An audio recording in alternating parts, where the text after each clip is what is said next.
গায়ে হলুদ এটা নিয়ে আমি একটু ঘাটাঘাটি করছিলাম অনলাইনে। এত কিছু থাকতে মরিচ, জিরা, আদা, দারচিনি, লবঙ্গ এত কিছু থাকতে হলুদ মাখে কেন? এটা নিয়ে আমার কৌতূহল তৈরি হলো। হলুদে কি আছে? কেন মরিচ মাখতে পারে না? যে বিয়ে উপলক্ষে একটু মরিচ মাইখান আসলো, এটা করতে পারে না? হলুদ মাখে কেন? তো এটা নিয়ে ঘাটাঘাটি করে আমি দেখলাম, আপনারা গুগল করে দেখতে পারেন, নেটে সার্চ দিয়ে দেখতে পারেন, যে এটা টোটালি আসছে হিন্দু আনে বিশ্বাস থেকে। হিন্দু ধর্মের কিছু বিশ্বাস আছে, সেখান থেকে আসছে।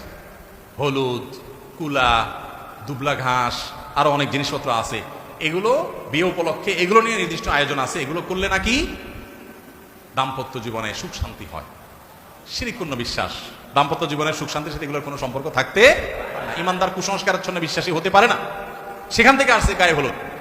এখন হলুদ তো হলুদ, হলুদের সাথে লাল, নীল, নাচ, গান, তারপর আপনার মিউজিক, হারাম রিলেশন, হারাম আয়োজন, নারী পুরুষের অবাধ মেলামেশা, হাজার অন্যায়ের আপনার বিষয় থাকে। যুবক ভাইয়েরা, বিবাহ জীবনে একবার করবেন, অতএব এই বিয়েটাকে হারাম মুক্ত করার চেষ্টা করবেন ইনশাআল্লাহ।